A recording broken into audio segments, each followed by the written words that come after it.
Willkommen in Prag, der Stadt, die in Reiseführern zwar erwähnt wird, aber deren wahre Tiefe die meisten Besucher nie wirklich entdecken. Lasst gerne ein Like und ein Abo da, damit ihr keine weiteren Videos über die schönsten Reiseziele Europas verpasst. Der Altstädter Ring. Das lebendige Herz von Prag und einer der meist fotografierten Plätze ganz Mitteleuropas. Seit dem 10. Jahrhundert ist dieser Platz das pulsierende Zentrum der Stadt, auf dem Könige gekrönt, Märkte abgehalten und Schicksale besiegelt wurden. Die Architektur rund um ihn vereint 8 Jahrhunderte europäischer Baugeschichte auf engstem Raum. Ein Phänomen, das seinesgleichen sucht. Herzstück des Platzes ist die astronomische Uhr aus dem Jahr 1410. Eine der ältesten funktionierenden Uhren der Welt, die stündlich eine mittelalterliche Prozession der 12 Apostel in Gang setzt. Die Teinkirche thront mit ihren gotischen Türmen wie eine düstere Märchenburg über dem Geschehen. Das Altstädter Rathaus mit seinem spätgotischen Erker lädt zu einem Panoramablick über die goldene Stadt ein. Und in den Straßen darum herum reihen sich Barockfassaden, Jugendstilhäuser und mittelalterliche Kellergewölbe. Ein architektonisches Wunder, das kein Museum der Welt ersetzen kann. Der Altstädter Ring verbindet Epochen, Kulturen und Emotionen zu einem einzigen, unvergesslichen Stadtbild von unvergleichlicher Dichte. Die Lennon Wall. Eine schlichte Mauer in der Kleinseite und doch eines der bewegendsten Zeugnisse europäischer Freiheitsgeschichte. Nach dem Tod John Lennons im Jahr 1980 begannen Prager Jugendliche, die Mauer mit Lennon-Porträts, Friedensbotschaften und Songtexten zu bemalen, trotz brutalem Widerstand des kommunistischen Regimes, das die Mauer immer wieder übertünchte, nur um zu erleben, wie die Botschaften jede Nacht zurückkehrten. Heute ist sie ein Symbol dafür, dass Kreativität keine Mauer aufhalten kann. Die lebendige Fassade aus Graffiti, Gedichten und Liebesbotschaften verändert sich täglich. Jeder Besucher darf sein eigenes Zeichen hinterlassen. Die romantische Gasse vor der Mauer entlang des Tschertowka-Kanals gehört zu den malerischsten Flecken der gesamten Stadt. Die unmittelbare Nähe zur Kampa-Insel macht diesen Ort zu einem perfekten Ausgangspunkt für einen Spaziergang durch das historische Viertel. Die Lennon Wall trägt in jeder Farbschicht eine Geschichte von Mut, Sehnsucht und dem unsterblichen Glauben an die Kraft der Kunst. Die Karlsbrücke. Die ikonischste Brücke Mitteleuropas und das meistbegangene mittelalterliche Bauwerk der tschechischen Geschichte. Karl IV. Ließ die Brücke ab 1357 errichten, um die Altstadt mit der Kleinseite zu verbinden. Für über 400 Jahre war sie die einzige feste Überquerung der Moldau in Prag, eine Lebensader der Stadt, die Händler, Könige, Wallfahrer und Armeen gleichermaßen trug. Ihre Grundsteinlegung erfolgte laut Überlieferung exakt um 5:31 Uhr am 9. Juli 1357, eine Zahlenfolge 1 357 97531, die als magisches Palindrom gilt. 30 Barockskulpturen säumen die 516 Meter lange Brücke, darunter die berühmte vergoldete Statue des heiligen Johannes von Nepomuk, die Gläubigen seit Jahrhunderten Trost spendet. Im Morgengrauen, wenn der Nebel über der Moldau liegt, verwandelt sich die Brücke in eine traumhafte Kulisse. Am Horizont thront die Prager Burg, ein Bild, das keiner nachträglichen Bearbeitung bedarf. Straßenmusiker, Künstler und Händler beleben die Brücke tagsüber zu einem lebendigen Freilichttheater. Die Karlsbrücke ist kein bloßes Bauwerk. Sie ist die stille Seele von Prag, eingemauert in Sandstein und jahrhundertealter Legende. Das Tanzende Haus.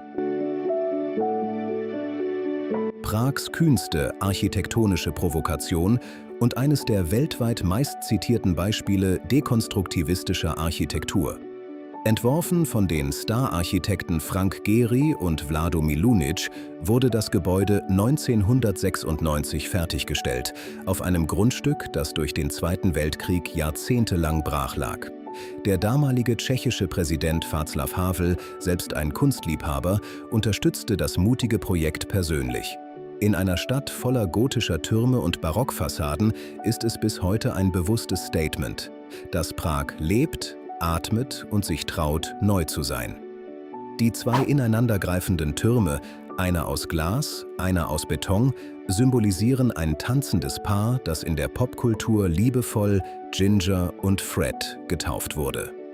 Vom Dachrestaurant aus bietet sich ein spektakulärer Blick auf die Moldau und die historische Silhouette der Altstadt.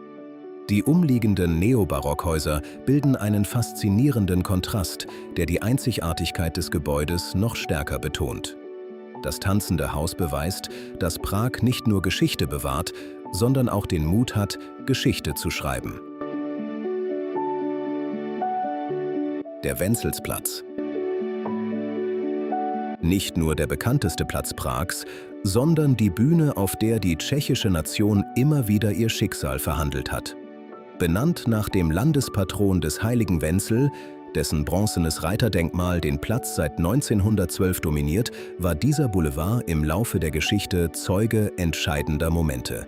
Der Ausrufung der Tschechoslowakei 1918, der Proteste gegen die Nazi-Besatzung, des Prager Frühlings 1968 und der Samtenen-Revolution 1989, jenem friedlichen Volksaufstand, der das kommunistische Regime innerhalb weniger Wochen zu Fall brachte.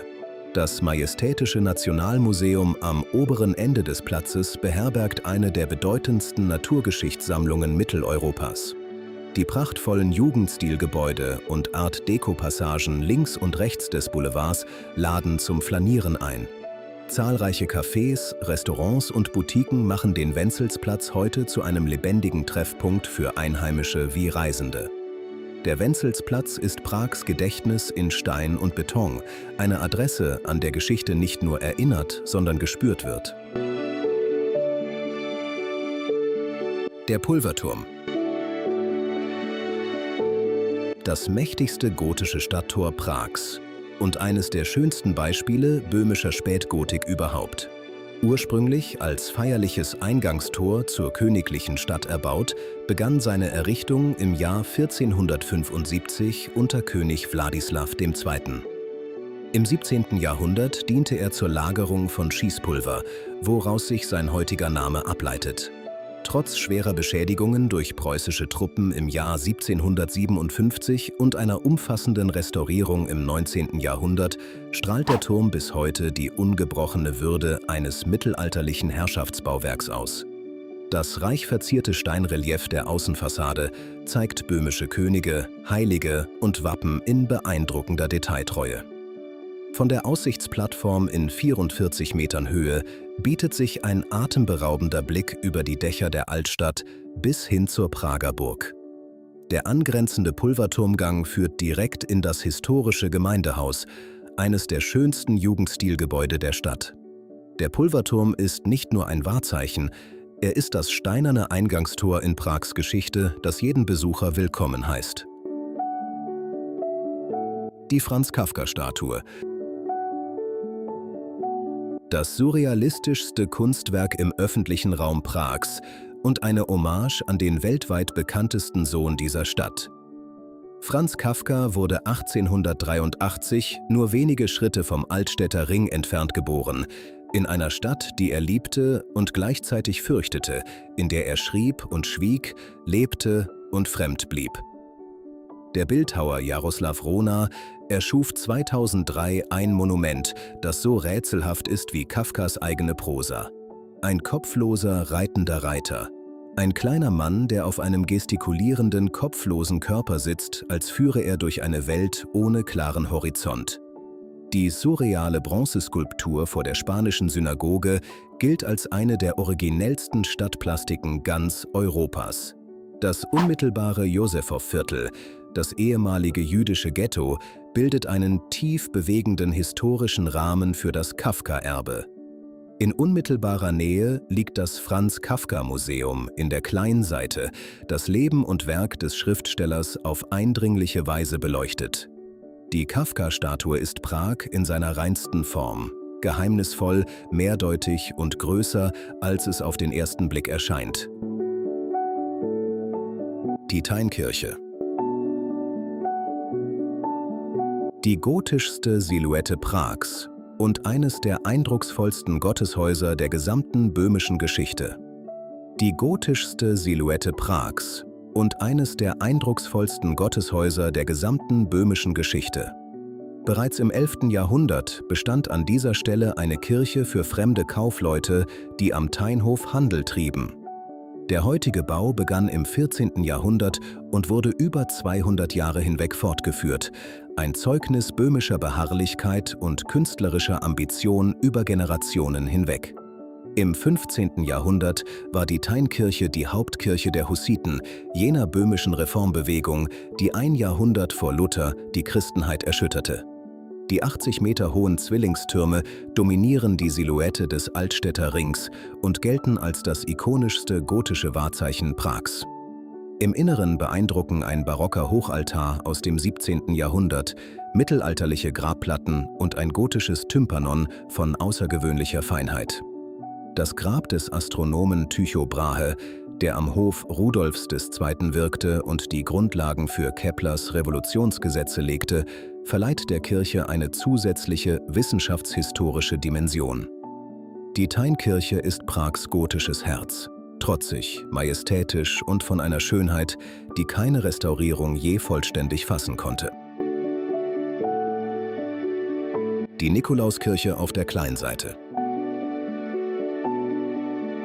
Das strahlendste Barockbauwerk Böhmens und eines der prächtigsten Sakralgebäude Mitteleuropas überhaupt. Erbaut zwischen 1703 und 1755 von den Architekten Christoph und Kilian Ignaz Dientzenhofer, zählt sie zu den Meisterwerken der Hochbarockarchitektur im gesamten deutschen Sprachraum. Die Jesuiten, die den Bau in Auftrag gaben, wollten Prag ein Monument setzen, das den Glauben nicht nur verkündete, sondern ihn förmlich in den Himmel schrie. Und genau das ist ihnen gelungen. Die grüne Kuppel mit einer Höhe von 75 Metern prägt die Kleinseitner Skyline und ist von der Karlsbrücke aus ein unwiderstehlicher Blickfang. Im Inneren entfaltet sich ein Rausch aus Gold, Marmor und Fresken, darunter das monumentale Deckengemälde, das mit über 1500 Quadratmetern zu den größten Barockfresken Europas zählt. Die Orgel, auf der einst Wolfgang Amadeus Mozart spielte, erklingt noch heute bei Konzerten, die in dieser Akustik ein unvergessliches Klangerlebnis schaffen. Die Nikolauskirche ist nicht einfach eine Kirche, sie ist Barocktheater in seiner reinsten, gottgefälligsten Form. Die astronomische Uhr. Das älteste funktionierende astronomische Uhrwerk der Welt und die meistbetrachtete Uhr, die die Menschheit je gebaut hat. Seit dem Jahr 1410 schlägt sie die Stunden am Altstädter Ring. Durch Kriege, Besatzungen, Revolutionen und Wiedergeburten hindurch. Als die Nazis im Zweiten Weltkrieg die Uhr bei ihrem Rückzug 1945 bewusst beschädigten, reparierten Prager Handwerker sie mit bloßen Händen und ohne vollständige Baupläne, weil diese Uhr für Prag niemals nur eine Uhr war. Sie ist ein Versprechen, dass die Stadt weitergeht. Jede volle Stunde öffnen sich zwei kleine Fensterchen über dem Zifferblatt und die 12 Apostel ziehen in einer mittelalterlichen Prozession vorbei, begleitet vom Krähen eines goldenen Hahns und dem Glockenschlag, der über den gesamten Platz hallt. Das astronomische Zifferblatt selbst ist ein wissenschaftliches Meisterwerk. Es zeigt gleichzeitig die Prager Zeit, die babylonische Zeit, den Sonnenauf- und Untergang, die Mondphasen und den Tierkreis, alles auf einer einzigen Scheibe.